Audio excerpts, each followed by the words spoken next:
मेरे देशवासियों, एक संगठन की मार्मिक गुस्से की या अनुरोध की एक अपील है जो हम इस माध्यम से आपसे करना चाहते हैं। विभिन्न प्रकार के लोग, विभिन्न धर्मों के लोग हमारे बीच में रहते हैं भारतवर्ष में। अब तो जैसे गुस्सा सी आने लगी और बार बार ये देख करके कोफ्त होने लगी।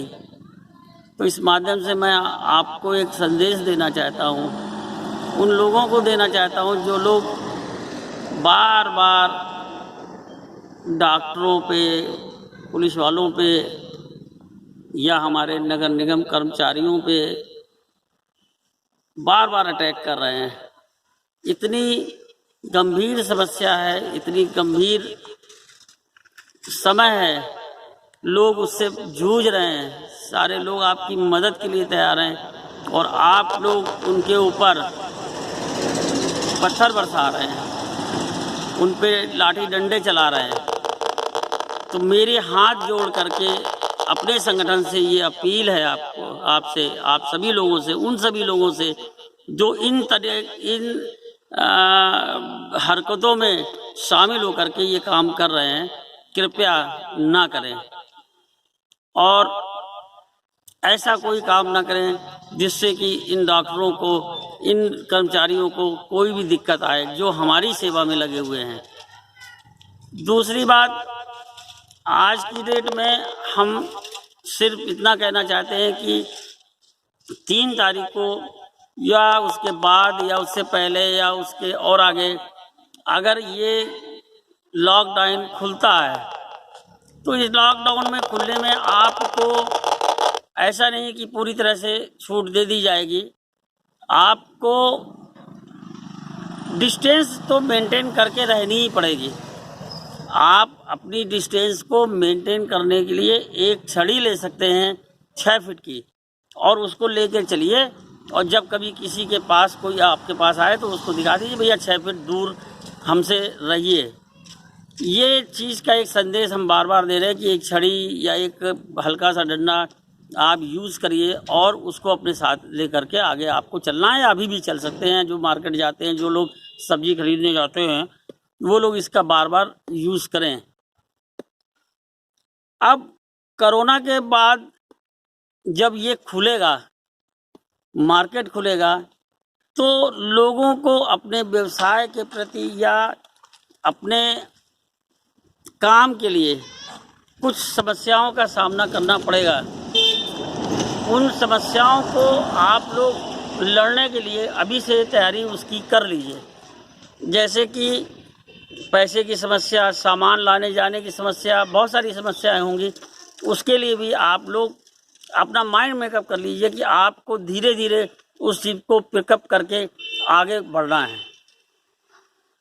चौथी बात, मैं तीसरी बात ये कहना चाहता हूँ कि हमारा जो एक शिक्षा पे एक संदेश चल रहा है, शिक्षा पे एक आंदोलन चल रहा है, जो कि मैं बार बार उसको तब से 1.5 साल से 2 साल से चला रहा हूँ और चलाता रहूँगा और आपसे ये उम्मीद करूँगा कि आप भी इस पे ध्यान दीजिए, सरकार भी इस पे ध्यान दे, योगी जी भी इस पे ध्यान दें और योगी जी भी इस पे ध्यान दें, मोदी जी और योगी जी दोनों लोग ध्यान दें कि समान शिक्षा को लागू कराने में हम लोगों की मदद करें।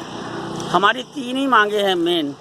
एक तो सीबीएसई पाठ्यक्रम को पूरी तरह से पूरे देश में समान रूप से लागू कर दी जाए, वो समान शिक्षा खुद अपने आप में हो जाएगी।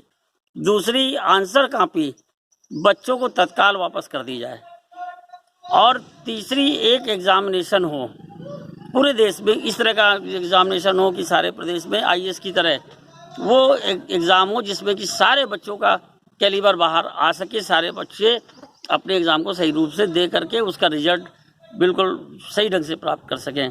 कॉपी देने से क्या होगा? कॉपी देने से स्कूटनी की प्रॉब्लम, दुनिया की जो बाद में प्रॉब्लम खड़ी होती है, बच्चे और गार्जियंस को नहीं पता लग पाता है या आगे और ये चीज़ नहीं हो पाती है कि कितने नंबर आने हैं, क्या नंबर आए, सब चीज़ ओपन हो जाएगा, बात का कोई झंझट नहीं बचेगा। ये 3 चीज़ें आपको नई शिक्षा नीति में लागू करने के लिए हम लोग बार बार रिक्वेस्ट कर रहे हैं कि इसको नई शिक्षा नीति में, ये हमारा अपना इस माध्यम से सुझाव है कि इसमें ये परिवर्तन किया जाए।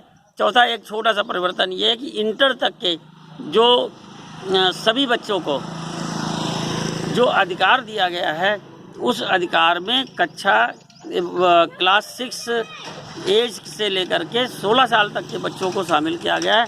उनसे लेकर के उसको 18 वर्ष के बच्चों के से सभी बच्चों को समान रूप से शामिल किया जाए। उनको निःशुल्क और अनिवार्य शिक्षा देने की व्यवस्था सरकार को करनी चाहिए।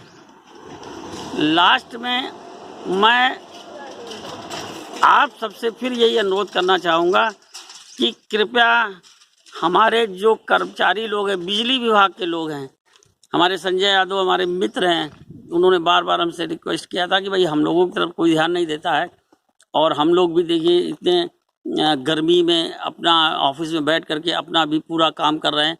तो बिजली विभाग या अन्य विभाग जो लोग भी इसमें शामिल हैं, उन सबको हम पूरी तरह से धन्यवाद देते हैं, अपने संगठन के माध्यम से धन्यवाद देते हैं कि कृपया इन सब चीज़ों को आगे ना बढ़ाएं। अंत में लास्ट में फिर हम मुस्लिम वर्ग से अपील करना चाहते हैं कि जो कुछ ऐसे लोग हैं, जो ऐसे लोग जो इस तरह का काम को अंजाम दे रहे हैं, जो लगातार अंजाम देते चले आ रहे हैं, उनको रोकने के लिए आप लोग खुद आगे आकर के प्रयास करिए और उनको इस चीज़ की ऐसा माइंड मेकअप करिए कि वो आगे से इस काम में इन्वॉल्व ना हो। देश विरोधी काम है ये समाज विरोधी काम है। ये एक ऐसा काम है जिसमें कि सारे काम रोकने पड़ते हैं। डॉक्टरों के ऊपर हमला हो जाता है, कभी पुलिस वालों के ऊपर हमला हो जाता है, कभी नगर निगम, दुनिया के ऊपर ये हमला जो कर रहे हैं, इनको कृपया करके रोकने का प्रयास करें। और बाकी धर्म कर्म दुनिया की बातें चलती रहेंगी। इन सब समय पे, ऐसे समय पर हम लोगों को इन लोगों का, सरकार का पूरी तरह से साथ देना होगा और आगे आके काम करना होगा। धन्यवाद। और कृपया करके अपने अगल बगल जो भगवान पड़ोसी भी होता है उसका ख्याल रखें, कोई आदमी भूखा या परेशान ना हो। थैंक यू, धन्यवाद।